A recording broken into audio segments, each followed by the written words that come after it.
Madame, Monsieur, bienvenue à cette autre émission de Zoom Appalaches.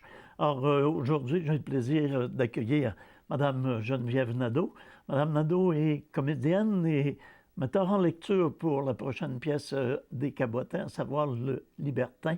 Alors, Madame Nadeau, bienvenue. Merci beaucoup. D'abord, on pourrait peut-être parler justement de la pièce elle-même.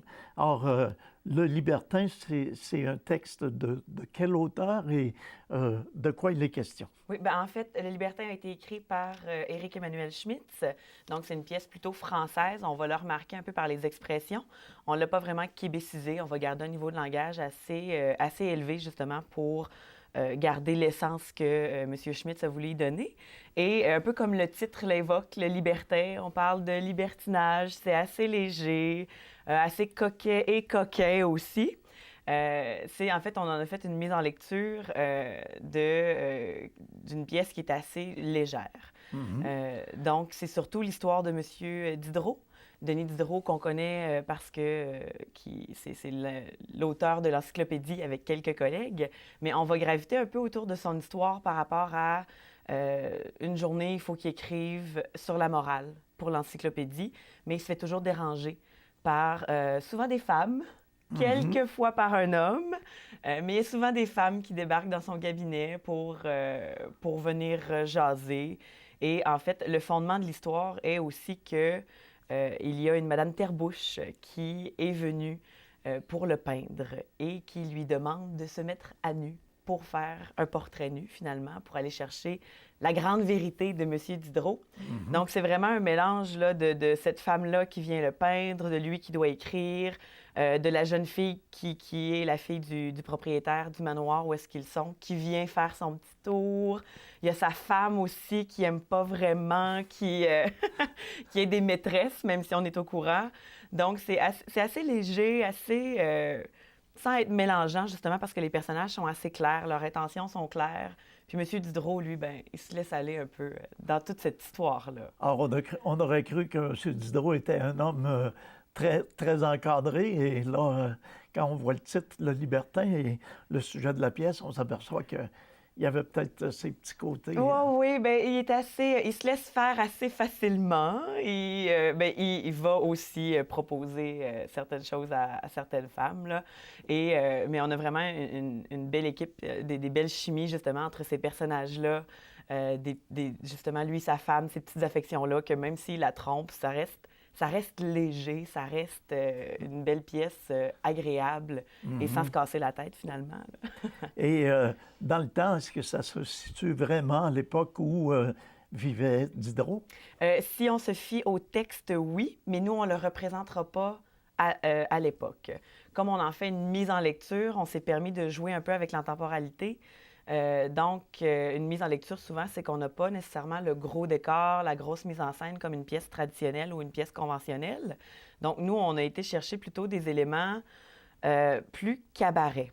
C'est qu'en fait, on va faire vraiment une lecture cabaret de cette pièce-là, comme ça porte un peu sur la sexualité, sur la coquinerie. On s'est dit que en ayant les gens assis près de nous, qui puissent boire un coup, ça va rendre la chose plus conviviale, plus agréable. Donc, nous, on a fait vraiment un cabaret ou quelque chose d'un peu plus contemporain. On va aller chercher surtout des accessoires en argent. Donc, on a dans notre décor de la tôle, on a beaucoup d'aluminium, même nos sièges sont assez non conventionnels. Là, on va chercher beaucoup le côté aluminium, noir, argent, un peu sale. Mais en même temps, les comédiens vont tous être habillés très propres parce qu'on est quand même dans un cabaret. Puis, quand on se laisse séduire, on aime ça être bien mis, un peu décolleté, un peu de... Bref, c'est assez cute, là. On pourrait parler justement des costumes. Quand on fait une mise en lecture, je suppose qu'au niveau, vous parlez des décors, je suppose qu'au niveau des costumes, c'est différent aussi d'une pièce conventionnelle. Oui, bien souvent, la pièce conventionnelle, on va vraiment aller chercher, on va faire une recherche sur l'époque, une recherche sur la mode, une recherche vraiment pour que tout soit cohérent, si je peux dire. Tandis qu'une lecture, on veut que le spectateur utilise beaucoup son imagination. Comme on parle de sensualité, on va parler un peu de nudité. Dans une pièce conventionnelle, on le montrerait. Dans cette pièce-là, on le suggère. Donc, ça va être le spectateur qui va devoir faire un peu ces images-là. Pour ce qui est des costumes, ben on n'ira pas chercher à l'époque de Diderot les espèces de robes. On va vraiment garder quelque chose de contemporain, justement. On est tous habillés de noir avec quelques petits flashs de couleurs pour faire ressortir quand même, mais habillés, je vous dirais, assez propre, assez chic, puis assez festif aussi, vu qu'on est dans un cabaret. On parle de mise en scène et Ouais. on parle de mise en lecture. Ouais. Il y a quoi comme différence entre les deux? Est-ce qu'on manœuvre de la même façon ou... Non, pas vraiment. Une mise en scène, on va surtout travailler on va travailler beaucoup sur un visuel qui est associé au texte. Comme je dis, on fait la recherche pour que les costumes soient cohérents avec la mise en scène, que les manies de l'époque ressortent, que vraiment il y ait quelque chose de complet dans une mise en scène traditionnelle. Tandis qu'une mise en lecture, c'est de trouver la façon de présenter au public une partie de la pièce pour que lui puisse se compléter dans son imagination le reste. Donc, sans avoir quelque chose de plate à regarder, au contraire, on va lui donner plein d'indices, puis lui va compléter son image. Donc, tout le monde peut ressortir d'une mise en lecture avec une vision différente. Mais en même temps, l'histoire reste la même. OK. Donc, c'est une façon vraiment différente de travailler avec les comédiens, avec la distribution. Oui, c'est ça. On va peaufiner davantage le texte. C'est que quand on est en mise en scène, souvent, le non-verbal va venir compléter ce que la voix vient faire. Tandis que quand on est en mise en lecture, on n'a pas ce non-verbal-là physique. On ne peut pas marcher sur scène, on ne peut pas commencer à avoir un tic quelconque. Ça vient déconcentrer du texte. Puis souvent, une mise en lecture, on a notre texte nécessairement. Donc, les gens qui vont venir assister au Libertin vont voir les comédiens avec un lutrin, tourner les pages, tout le monde en même temps. Puis, c'est sûr qu'on a le visage qui lève une fois de temps en temps, mais on a le texte devant nous. On n'a pas besoin de l'apprendre complètement par cœur. Mais ce qui fait qu'on a un travail beaucoup plus assidu à faire à la voix, sur le texte, sur les intentions, les émotions, parce que tout doit être donné dans la voix, par la voix, parce qu'il n'y a rien de corporel qui se fait. Il n'y a pas de déplacement. À peine. C'est sûr que c'est toujours à peu près 2 personnes qui parlent en même temps. C'est toujours une discussion à 2. Donc, il y a les entrées et les sorties sans avoir de déplacement sur scène. Même que l'espace où est-ce qu'on joue, c'est un 8 pieds de large peut-être. Donc, quand les 2 comédiens sont placés, s'ils se promènent, ils vont tomber de scène. Il faut qu'ils restent là. Formule cabaret, Oui. c'est audacieux. Oui, on avait fait une expérience similaire il y a 2 ans avec les lectures sensorielles qu'on avait présentées à la Saint-Valentin. La différence, c'est qu'à l'époque, c'était vraiment des pièces un peu plus crues, un peu plus érotiques et non sensuelles. En fait, plus coquins. Et l'expérience avait été super bien reçue de la part des gens de la région. Donc, on a décidé de faire quelque chose de similaire, mais en même temps différent. Donc, au lieu d'avoir des petits poèmes qui se déroulent durant un spectacle complet, nous, on a vraiment une histoire en continu. Le public est vraiment face à la scène, donc on n'est pas parmi eux. Et donc, durant la soirée, on s'est arrangé pour que le bar soit toujours ouvert. Donc, durant la représentation, quelqu'un peut se lever pour aller chercher des consommations au bar. En fait, ce qu'ils ont besoin, là, on a même fait affaire avec une microbrasserie d'Asbestos pour avoir des bonnes bières. Je dis pas que les labattes sont pas bonnes, mais on va chercher quelque chose de québécois. C'est surtout ça. Donc, on va chercher le moulin 7 à Asbestos. On va avoir de la blanche et de la rousse. On va avoir notre bar habituel aussi. Donc, les gens vont pouvoir se servir. Ça va être très festif, finalement, en faisant ça cabaret. Ils sont très proches de nous, donc on les voit, ils nous voient. Ça fait comme une belle convivialité. Ça risque de déconcentrer les comédiens? On travaille très fort. C'est sûr que, justement, on se pratique un peu là, quand il y a du bruit dans le studio. Il faut vraiment faire abstraction parce que on sait qu'il va y avoir des gens proches de nous qui vont nécessairement faire un peu de bruit. Déjà, quand on parle de sexualité, ça a tendance à marmonner un peu plus dans une salle. Puis là, nécessairement, avec les bouteilles et les boissons, on sait déjà que ça va être un peu plus bruyant, mais on s'est déjà habitué à parler fort, à aller chercher le public. Vous vous préparez en fonction de...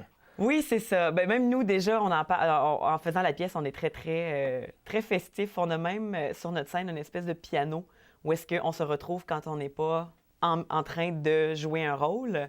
Donc déjà, l'ambiance sur scène est assez cabaret.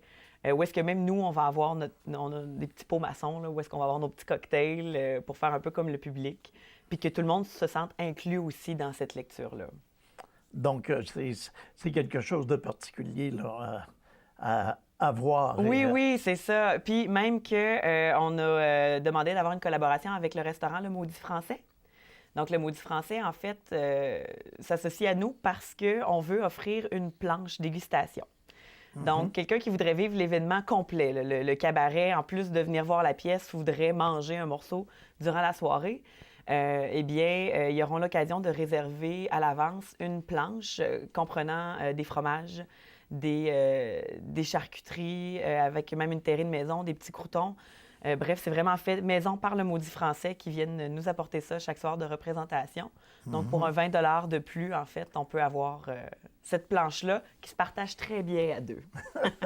Donc, c'est ce que vous avez appelé le forfait libertin. Exactement, forfait libertin. Pour l'occasion. C'est ça, c'est un 35 $, c'est que ça inclut un billet plus une planche. Donc, ça fait... C'est une première expérience du genre pour les cabotins.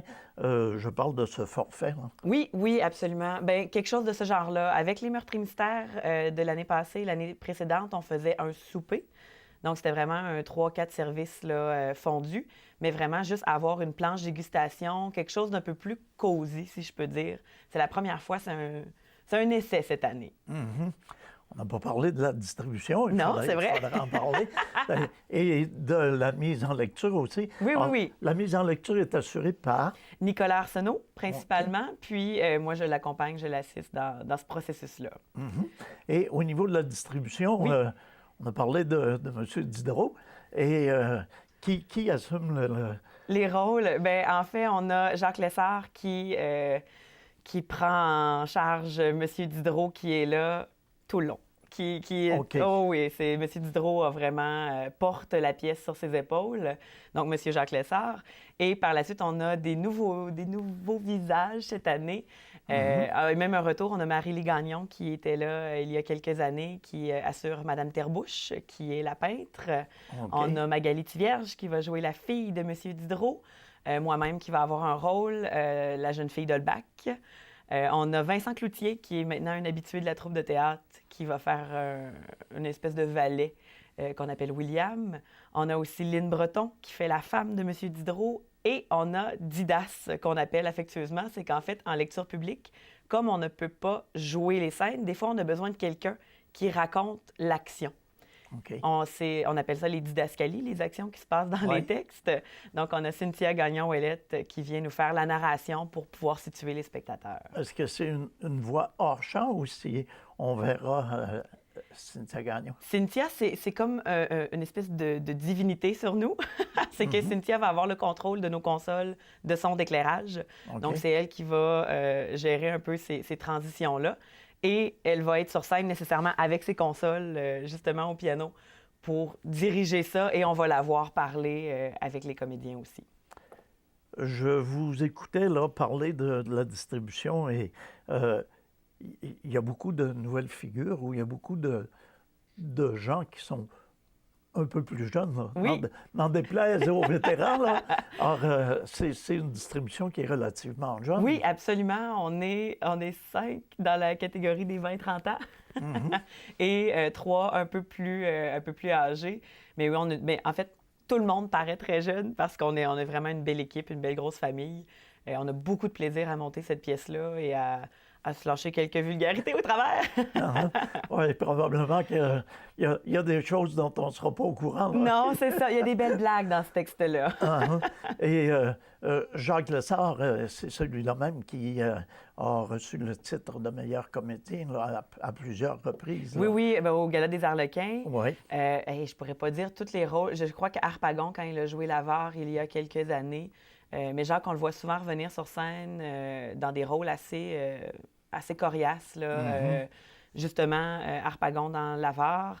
Il avait aussi joué, pour ceux qui nous suivent dans les Cabotins depuis quelques années, La mort d'un commis voyageur.